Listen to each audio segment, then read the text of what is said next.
All right, we just did the Eastern Conference playoffs preview. We will now head out west for the Western Conference playoff preview. And as we did in the East, we're going to skip the one with the Phoenix Suns awaiting the winner of the Clippers and Pelicans. That's right, from the whatever game. So we'll start here with the two-seeded Memphis Grizzlies. I think that's a franchise record, 56 wins for them this year.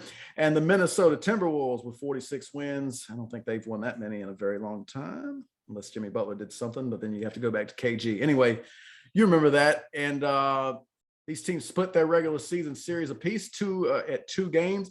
The Grizzlies with I think they have the best player in the series with Ja Morant, but perhaps the Timberwolves with the better big three with Edwards, Russell, and Towns. Drink, what do you see in this one? I don't know. First of all, let me start by saying this. I think this is going to be by far the best series in the first round from both conferences. I think this is going to be the number one series. This series, I think this, like we talked about before the show, this is going to be an evenly matched series, I think. As far as the best player, I think it depends on kind of who you talk to, because some people are very, very high on Karl-Anthony Towns. Just as well, I mean, I think Ja Morant is the flashiest player.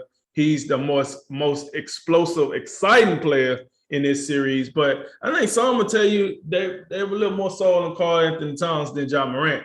Either way, even with all that said, like you said, with Memphis, you got Ja Morant, you got Dillon Brooks, you got Jaren Jackson Jr., 3 young guns ready to, take the Grizzlies to the next level. But then now you're looking at the Timberwolves with Karl-Anthony Towns, with Anthony Edwards, and with D'Angelo Russell. They're ready to, their young guns ready to take the Timberwolves to the next level.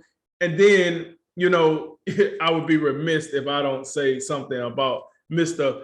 Got it out the mud and made something of himself, Patrick Beverley, as they lead over there, getting the job done in the leadership department. On paper, when you look at this, you probably say to yourself, the Grizzlies should pack them up. I think this series goes 7. And matter of fact, it goes 7. And if Ja Morant don't go for about 45 in game 7, the Timberwolves might get this upset in game 7. It's how I'm looking at it. Just because, like I say, I think these teams are a lot more even than what people think. But listen, the Timberwolves didn't take care of business. Just like you said, 82 games, they should have played better. Maybe they would have been in the play-in tournament. Whereas Memphis, even without Ja Morant, went with like 19-2 without him. So they let you know they was well coached, and they let you know this team is chock with talent up and down.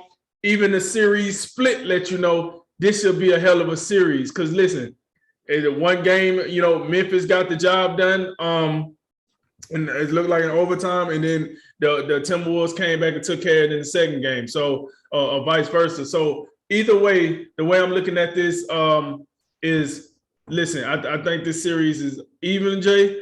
I don't think one team is markedly better than the other one.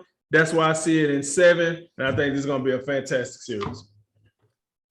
Yeah, I think this is a sneaky one because both of these teams, we've seen Memphis kind of, in the play-in spot last year and almost in the play-in in the bubble season. So, and then they made this huge jump that I think it caught me off guard. Ja Morant taking that next step in the kind of superstar status. I think he's the most exciting young player in the league. And my problem now, I don't think it'll hurt Memphis a lot in this round, but I am concerned about their ability to score the basketball when teams inevitably throw more. When they blitz Morant off of screens, when they send double teams, when they make other players beat him. So I think that'll be the question in the next round, assuming they advance. Can the likes of Desmond Bane and Dillon Brooks make good on all these open shots that I think they'll get for this round? Though I think they got enough because the thing about it is I'm looking at both teams. They're kind of inexperienced from a playoff standpoint, right. And so there's probably a little bit more pressure on the Grizzlies just because they're the 2 seed.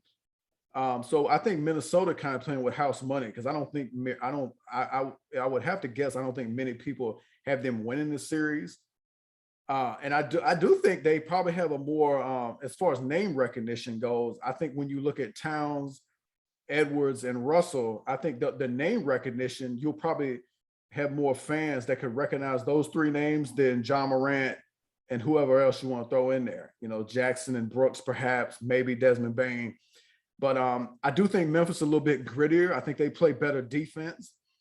And the thing that does concern me about Minnesota, and not to just take stock in just one game, but even though Minnesota advanced, Karl Anthony Towns was he was hot garbage in that game.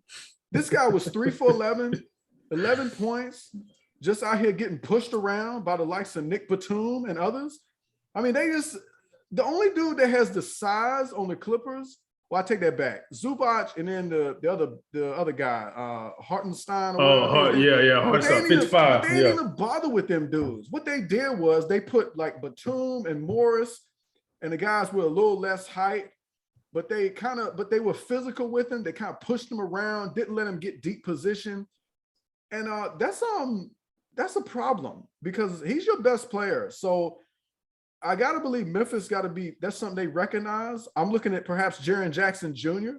He's a guy who has tremendous talent, and he doesn't have he don't have the height for Towns. But when you look at what guys like Batum did to Karl Anthony Towns in that play-in game, I'm concerned about that in this series. And if Towns ain't, doing what he needs to do as far as getting you about 25 and 10 a game, then you're in trouble because, I mean, I thought Anthony Edwards was outstanding in that play-in game, but are you ready to rely on him to that level just yet? I'm not sure about that. And I think D'Angelo Russell, what he's been able to do since you remember the number 2 pick by the Lakers, didn't do anything with them. Then he comes over to Brooklyn doing some things, gets shipped over to Minnesota. Seemed like he found a home there. But I'm still not real high on him. And especially when you compare him to John Morant, it ain't no contest. I think the difference in this series is Memphis's defense, their physicality. And I think Minnesota will compete. It'll be an intriguing series, but I think I'll take Memphis in this series in 6. All right. I respect it. All right. Then moving on to the number 3 Golden State Warriors versus the number 6 Denver Nuggets. Jay, we got, from what I'm hearing, Steph going to be available for game 1. So the Warriors look to be somewhat full strength, I would say, for game 1. And then we know what the situation is with the Nuggets. What say you? Man, I think it's pretty simple in this one. And although this is one I'm looking forward to, I think, I've been waiting. I need to just I don't know. I need to start praying more because ever since Jamal Murray had that bubble stuff, I miss Jamal Murray. I really do. And I've been counting on him to come back. And he ain't back yet, and it's upsetting. And then you combine that with Michael Porter not being available.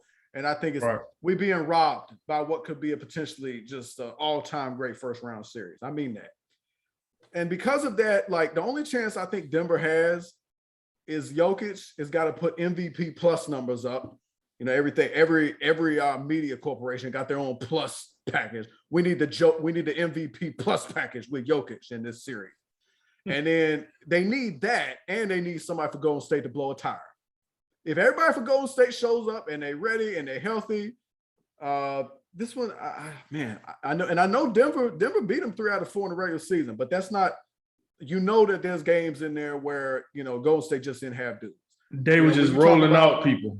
Yeah, when you talk about Draymond, Clay, Steph, they ain't played a lot together. They haven't. But with that being said, it's not like you're going to have chemistry trouble because they've been together for so long. They'll be able to figure it out. It won't take them much time to get back in the rhythm, assuming they can all stay on the floor.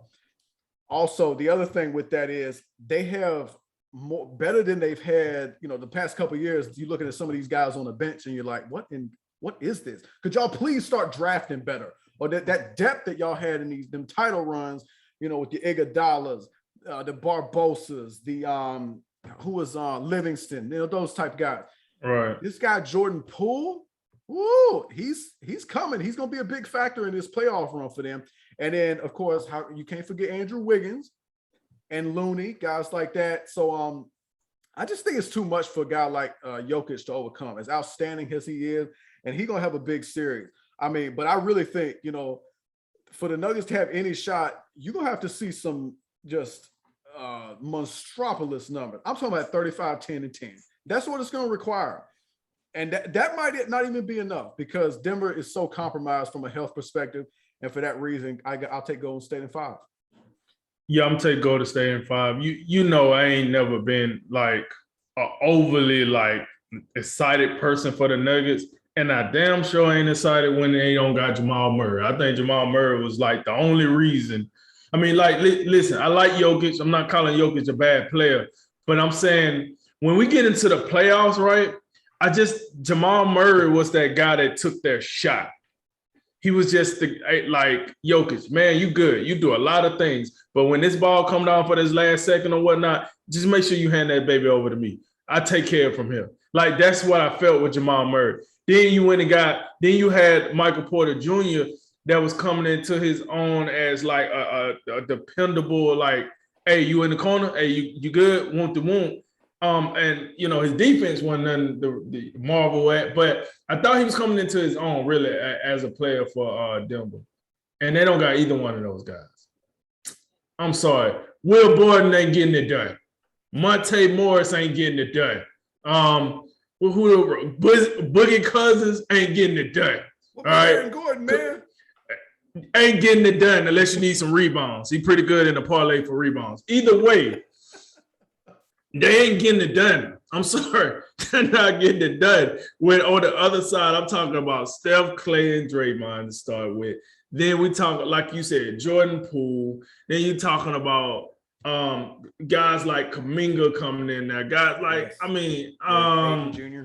Gary Payton Jr.